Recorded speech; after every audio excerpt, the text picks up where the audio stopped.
जिंदगी भर की कमाई के बारे में ना जब हम सोचते हैं तो एक बहुत ही चौंकाने वाला आंकड़ा सामने आता है। मतलब एक आम इंसान अपनी पूरी जिंदगी में लगभग 2.3 मिलियन डॉलर कमाता है। हाँ, जो कि अगर हम सिर्फ गणित के नजरिए से देखें तो ये रकम अमीर बनने के लिए काफी होनी चाहिए। बिल्कुल काफी होनी चाहिए, लेकिन सच्चाई कुछ और ही है। सच्चाई ये है कि आज भी लगभग 64% लोग ऐसे हैं जो $400 के अचानक आए खर्च को ना बर्दाश्त ही नहीं कर सकते। ये बहुत ही डरावना सच है ना? और चलिए मान लेते हैं कि कोई इंसान बहुत ही अनुशासन के साथ, जैसे हमें हमेशा आम आर्थिक सलाह दी जाती है, अपनी आमदनी का 10% हिस्सा 7% रिटर्न वाले इंडेक्स फंड्स में लगाता भी है। हाँ, जो कि स्टैंडर्ड एडवाइस है। राइट। तो 65 की उम्र तक आते आते उसके पास लगभग $1.2 मिलियन होंगे। अब सुनने में तो ये बहुत बड़ा नंबर लगता है, पर असल में होता नहीं है, क्योंकि महंगाई के बाद रिटायरमेंट में एक आम जिंदगी जीने के लिए भी ना ये रकम बिल्कुल नाकाफी है। एकदम सही कहा आपने। और इसीलिए पिछले कुछ दिनों से हम एक बेहद दिलचस्प सोर्स मटेरियल का विश्लेषण कर रहे हैं, जिसकी थीम है 1% लोगों का वेल्थ बिल्डिंग सिस्टम। और मैं बता रहा हूँ, इस सोर्स में उन तमाम आम आर्थिक सलाहों की लिटरली धज्जियां उड़ाई गई हैं जो हमें बचपन से दी जाती हैं। हाँ, तो इस गहरी चर्चा का हमारा मकसद ही उस वेल्थ ऑपरेटिंग सिस्टम को सामने लाना है जो समय के बदले पैसे कमाने पर नहीं, बल्कि पैसे से पैसा बनाने पर आधारित है। तो ठीक है, आइए समझते हैं आखिर 99% लोग इस जाल में क्यों फंसे हैं। लोग इसलिए फंसे हैं क्योंकि उन्हें बचपन से ही ना 3 बड़े आर्थिक झूठ सिखाए गए हैं, और जब तक हम इन झूठों को जड़ से नहीं उखाड़ते तब तक कोई भी नया सिस्टम काम नहीं करेगा। तो पहला झूठ क्या है? इसे समझने के लिए हमारे सोर्स में एक बहुत ही बेहतरीन केस स्टडी दी गई है, सारा और मिशेल की। अब देखिए, सारा 35 साल की है, वो $75,000 साल का कमाती है। अच्छा, और बहुत ही ईमानदारी से अपनी आमदनी का 15% बैंक में सेव करती है। उसे लगता है कि वो बिल्कुल सही रास्ते पे है। जो कि कोई भी आम इंसान सोचेगा। मतलब 15% बचाना तो बहुत अच्छी बात मानी जाती है ना। बिल्कुल, लेकिन यहाँ गणित कुछ और ही कहानी कहता है। 65 की उम्र में जब सारा रिटायर होगी ना, तो महंगाई अपना खेल खेल चुकी होगी। ओहो। हाँ, उसकी $1.4 मिलियन की सेविंग्स की असली परचेजिंग पावर यानी खरीदने की क्षमता सिर्फ $700,000 के बराबर रह जाएगी। इसका मतलब है कि उसे हर महीने सिर्फ $2300 मिलेंगे। बाप रे। और आज के समय में वो भी रिटायरमेंट के दौरान $2300 में गुजारा करना मतलब नामुमकिन सा लगता है। वहीं दूसरी तरफ हमारी मिशेल है। मिशेल ने 25 साल की उम्र में $15,000 का डाउन पेमेंट करके एक छोटी सी रेंटल प्रॉपर्टी खरीद ली। ओके। और 35 की उम्र तक आते आते मिशेल के पास $1.2 मिलियन की नेट वर्थ है, 8 प्रॉपर्टीज हैं और हर महीने $2,400 की पैसिव इनकम आ रही है, वो भी बिना कोई एक्टिव काम किए। मतलब सारा जिन 3 बड़े झूठों का शिकार है, उनमें पहला है सेविंग से अमीर बनना। एकदम सही। 1% इंटरेस्ट वाले बैंक अकाउंट में पैसे रखना और हर साल 3% की महंगाई झेलना, ये असल में अपने पैसे की वैल्यू को हर दिन घटाना है। तो अगर कोई $500 हर महीने 30 साल तक बैंक में बचाता है तो बैंक स्टेटमेंट में $1,86,000 दिखेंगे, पर मार्केट में उनकी असली वैल्यू सिर्फ $77,000 रह जाएगी। मतलब सेविंग्स अकाउंट एक ऐसी बाल्टी की तरह है ना, जिसमें महंगाई नाम का एक बहुत बड़ा छेद है। जिस तेजी से आप बाल्टी में पानी भर रहे हैं, उससे कहीं ज्यादा तेजी से पानी भाप बनकर उड़ रहा है। बहुत सही उपमा दी आपने। और दूसरा झूठ इससे भी बड़ा है। ज्यादा पैसे कमाने के लिए ज्यादा मेहनत करनी पड़ती है। वक्त के बदले पैसे कमाना एक बहुत बड़ा जाल है। वो कैसे? मान लीजिए जॉन 60 घंटे काम करके $80,000 कमाता है। अगर हम इसे प्रति घंटे के हिसाब से देखें तो वो लगभग $26 प्रति घंटे कमा रहा है। ठीक है। वहीं माइकल का एक बिजनेस है जो $80,000 का मुनाफा देता है, पर माइकल उस बिजनेस में हफ्ते के सिर्फ 20 घंटे देता है। उसकी कमाई $76 प्रति घंटा हुई। अरे वाह। और सबसे अहम बात, माइकल कल को उस बिजनेस को एक एसेट की तरह करोड़ों में बेच भी सकता है, जबकि जॉन अपनी नौकरी नहीं बेच सकता। सही बात है। और तीसरा झूठ क्या है? तीसरा झूठ है इन्वेस्टिंग में रिस्क है। असल रिस्क पैसा इन्वेस्ट ना करना है। $100,000 की सेविंग्स अगर आप बैंक में छोड़ दें तो 20 साल बाद उसकी वैल्यू सिर्फ $67,000 रह जाती है। मतलब पैसा अपने आप गायब हो रहा है। हाँ, जबकि अगर उसी रकम को 10% मार्केट रिटर्न के हिसाब से इन्वेस्ट किया जाए तो वो $6,73,000 बन जाती है। आम लोग जब मार्केट क्रैश होता है तो डर कर पैसा निकाल लेते हैं। और अमीर लोग मार्केट क्रैश को सेल मानते हैं, मतलब सस्ते में अच्छे एसेट्स खरीदने का मौका। बिल्कुल। यहाँ जो बात हैरान करने वाली है वो ये है कि अमीर लोग कभी भी आम लोगों की तरह बैंक में एक बड़ा इमरजेंसी फंड नहीं रखते। वो अपने पैसे को आलसी नहीं बनने देते। तो फिर वो क्या करते हैं? वो कैश फ्लोइंग एसेट्स रखते हैं, यानी ऐसे निवेश जो लगातार पैसा बना रहे हों और जिन्हें इमरजेंसी पड़ने पर तुरंत बेचा भी जा सके। उनका पैसा 24 घंटे उनके लिए काम कर रहा होता है। ये माइंडसेट का एक बहुत बड़ा शिफ्ट है। मतलब एक गरीब इंसान जब $500 का कोई नया खर्चा देखता है तो उसका पहला विचार होता है, मैं इसे अफोर्ड नहीं कर सकता। हाँ, वो तुरंत हार मान लेता है। जबकि एक अमीर इंसान सोचता है, मैं इसे अफोर्ड करने के लिए ऐसा कौन सा नया कैश फ्लो बनाऊं जिससे मेरे मौजूदा एसेट्स पर कोई असर ना पड़े। बिल्कुल। और यहीं पर एक नया कॉन्सेप्ट आता है। सोर्स मटेरियल के मुताबिक वे एक बिल्कुल अलग ऑपरेटिंग सिस्टम का इस्तेमाल करते हैं जिसका कोर है लिवरेज। और अमीर लोग मुख्य रूप से 4 तरह के लिवरेज का इस्तेमाल करते हैं। पहला है लोग, यानी पीपल, अपना वक्त बचाने के लिए दूसरों को हायर करना। अच्छा, जैसे अगर किसी बिजनेसमैन की आमदनी $50 प्रति घंटा है तो वो अपना लॉन साफ करने के लिए खुद मेहनत नहीं करेगा। सही पकड़ा। वो $30 देकर किसी और से वो काम करवाएगा ताकि वो अपने बचे हुए समय में कोई ऐसा काम कर सके जो उसे $100 प्रति घंटा दे सके। दूसरा लिवरेज है कैपिटल, यानी दूसरों का पैसा इस्तेमाल करना। रुकिए, दूसरों का पैसा इस्तेमाल करना मतलब बैंक का लोन? हाँ बिल्कुल। लेकिन हमें तो हमेशा से सिखाया गया है कि कर्ज या डेट ना बहुत खराब चीज है। मिडिल क्लास को तो यही बताया जाता है कि लोन से जितना हो सके दूर रहो। और यही पर सबसे बड़ी गलतफहमी है। हमें गुड डेट और बैड डेट का फर्क नहीं बताया जाता। क्रेडिट कार्ड पर टीवी खरीदना बैड डेट है क्योंकि टीवी पैसा नहीं बनाता। लॉजिकल है। लेकिन $100,000 की एक प्रॉपर्टी पूरा कैश देकर खरीदने के बजाय बैंक से लोन लेकर सिर्फ $20,000 का डाउन पेमेंट देना और वैसी 5 प्रॉपर्टीज कंट्रोल करना गुड डेट है। अच्छा, क्योंकि किराएदार आपका लोन चुका रहा है और प्रॉपर्टी की कीमत भी बढ़ रही है। कमाल है। यानी अपना पैसा कम लगाना और बैंक के पैसे से मुनाफा कमाना। बिल्कुल। तीसरा तरीका है सिस्टम्स। ऐसे प्रोसेस बनाना जो आपके सोते वक्त भी पैसा दे। जैसे रेंटल प्रॉपर्टी के लिए प्रॉपर्टी मैनेजमेंट कंपनी का इस्तेमाल करना। हाँ, आप रोज नल ठीक करने थोड़ी जाओगे। और चौथा है ज्ञान, यानी नॉलेज। अमीर लोग अपनी आमदनी का 10 से 20% हिस्सा अपनी फाइनेंशियल एजुकेशन पर खर्च करते हैं। क्योंकि ज्ञान बढ़ती दौलत के साथ स्केल होता है ना। हाँ। अगर आप $1 लाख पर टैक्स बचाने का तरीका सीखते हैं तो वही तरीका $10 मिलियन होने पर आपको करोड़ों का फायदा देता है। एकदम सही। और पता है, सोर्स में एक बात और बहुत गहराई से समझाई गई है कि हाई इनकम का मतलब वेल्थ या दौलत नहीं होता। हाँ, मैंने भी पढ़ा था। मतलब $4 लाख कमाने वाला एक डॉक्टर भी अंदर से गरीब हो सकता है अगर उसका सारा पैसा EMIs और महंगी लाइफस्टाइल में जा रहा है। बिल्कुल। वही $80,000 कमाने वाला एक छोटा बिजनेस ओनर उससे कहीं ज्यादा अमीर हो सकता है अगर उसके पास एसेट्स हैं। इसलिए अमीर लोग 50-30-20 रूल का सख्ती से पालन करते हैं। ये 50-30-20 रूल क्या है? वो अपनी आमदनी का 50% हिस्सा सिर्फ लाइफस्टाइल पर खर्च करते हैं, 30% वेल्थ बिल्डिंग इन्वेस्टमेंट्स पर और 20% कैश फ्लो एसेट्स पर लगाते हैं। अच्छा, और वो ज्योग्राफिक आर्बिट्रेज का भी तो फायदा उठाते हैं। हाँ, ज्योग्राफिक और करेंसी आर्बिट्रेज। आर्बिट्रेज का मतलब यहाँ ये हुआ ना कि कमाई और खर्च के बीच की जगह का फायदा उठाना। बिल्कुल। जैसे सैन फ्रांसिस्को या न्यूयॉर्क जैसे हाई इनकम शहर में काम करके भारी सैलरी कमाना, लेकिन प्रॉपर्टी उस शहर में नहीं खरीदना जहाँ वो बहुत महंगी है। इसके बजाय वो क्लीवलैंड या टेक्सास जैसे सस्ते शहरों में इन्वेस्ट करते हैं जहाँ रिटर्न बहुत हाई होती है। सही कहा। यहाँ पर बात सच में बहुत दिलचस्प हो जाती है। जब कोई गाड़ी खरीदने का सोचता है ना, तो एक आम इंसान और एक अमीर इंसान की अप्रोच में जमीन आसमान का फर्क होता है। हाँ, बहुत बड़ा फर्क होता है। एक आम इंसान सिर्फ इतना सोचता है कि क्या मैं हर महीने इसकी EMI दे पाऊंगा, लेकिन अमीर इंसान अपॉर्चुनिटी कॉस्ट के बारे में सोचता है। बिल्कुल। वो ये हिसाब लगाता है कि अगर ये $30,000 गाड़ी में लगाने के बजाय 10% के रिटर्न वाले किसी इन्वेस्टमेंट में लगाए जाते तो 10 साल बाद वो $77,000 बन जाते। तो उसके लिए उस गाड़ी की असली कीमत 30,000 नहीं बल्कि $77,000 है। इसी कारण से ना अमीर लोग सीधे कोई लायबिलिटी या लग्जरी खरीदते ही नहीं है।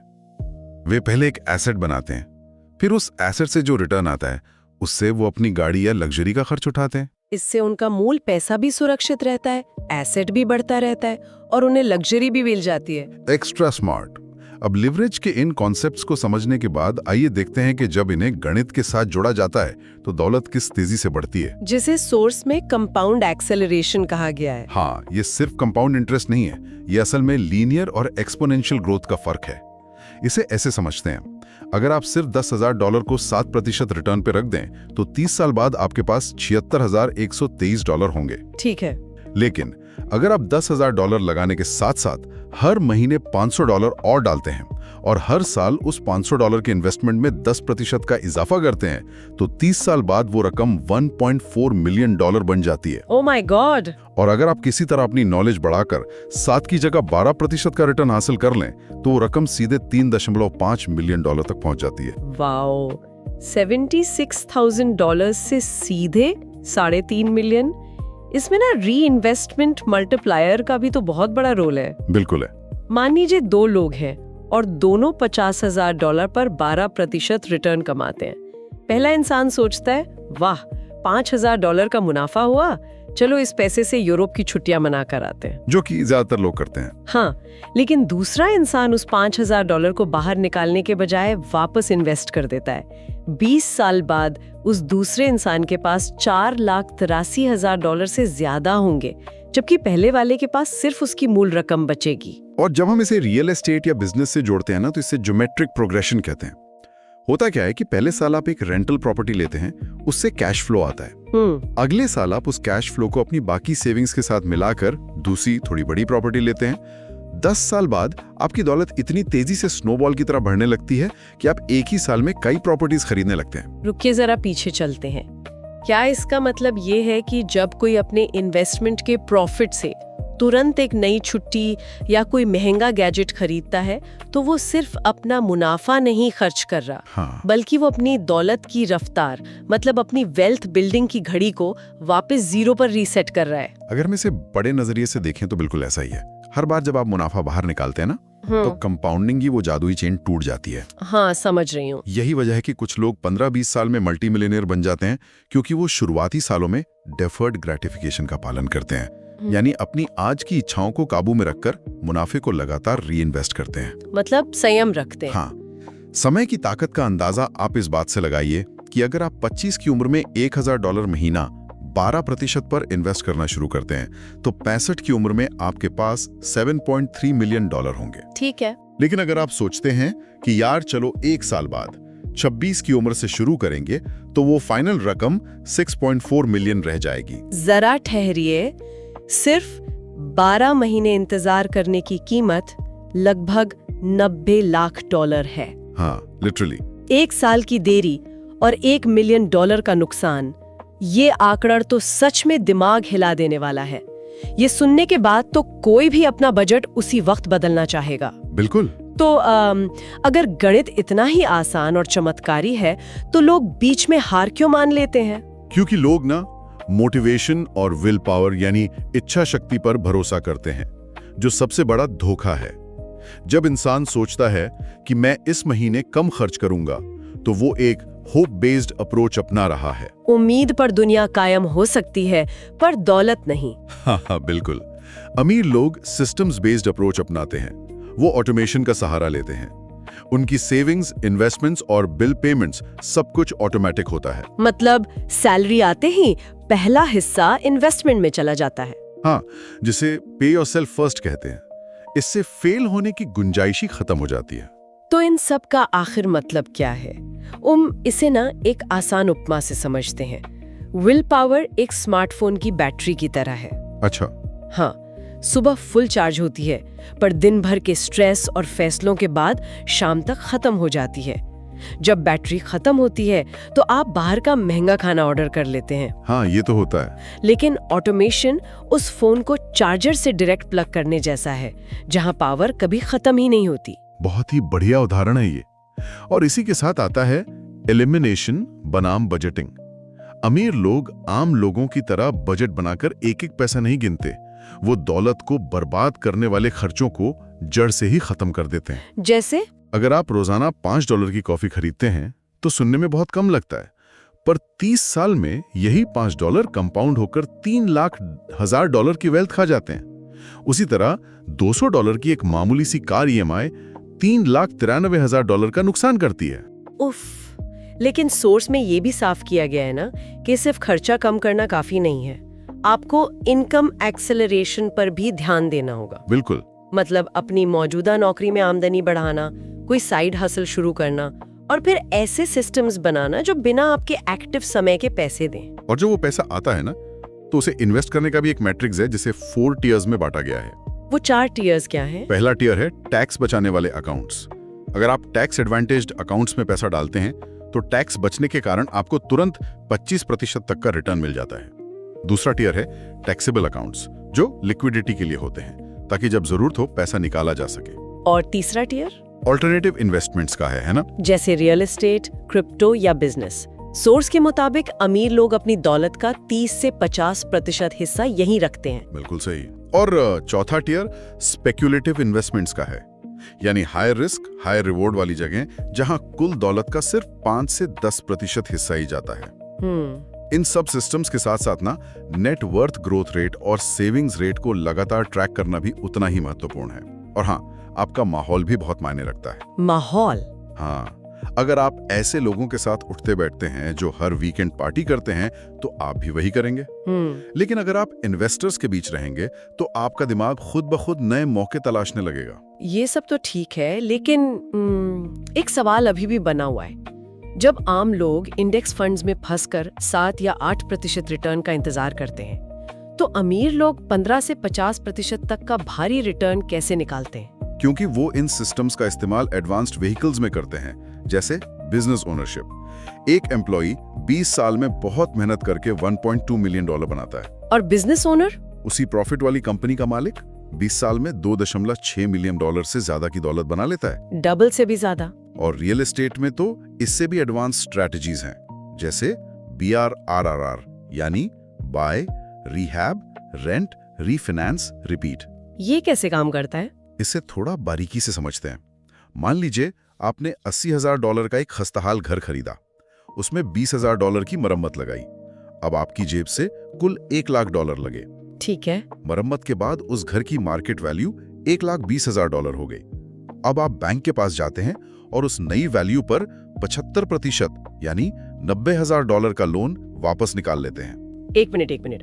तो मतलब $1,00,000 लगाए और $90,000 वापस जेब में आ गए? जी हाँ, आपकी लगभग पूरी ओरिजिनल लागत बाहर आ गई।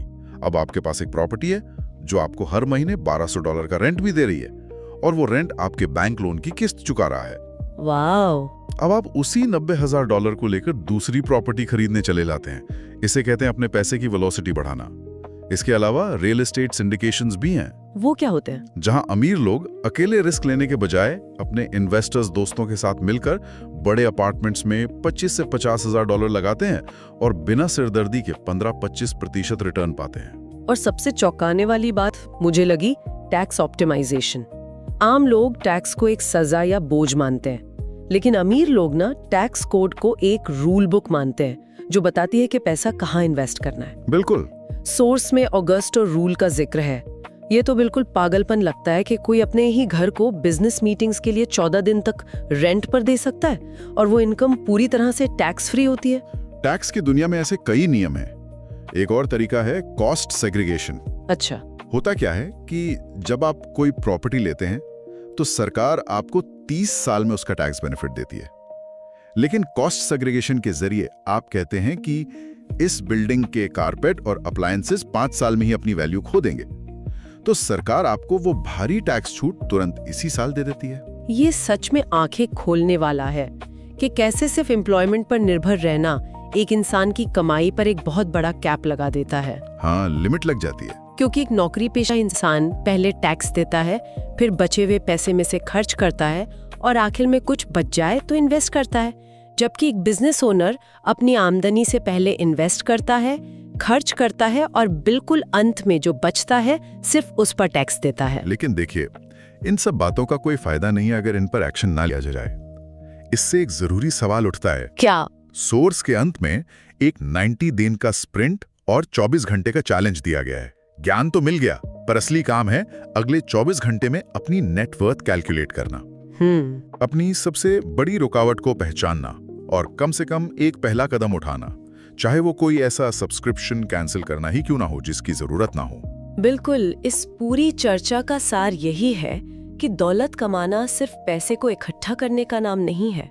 ये पैसे को एक डिप्लॉयबल फोर्स यानी एक ऐसी फौज की तरह इस्तेमाल करने का सिस्टम है जो आपके लिए और पैसा जीत कर लाए। एकदम सही।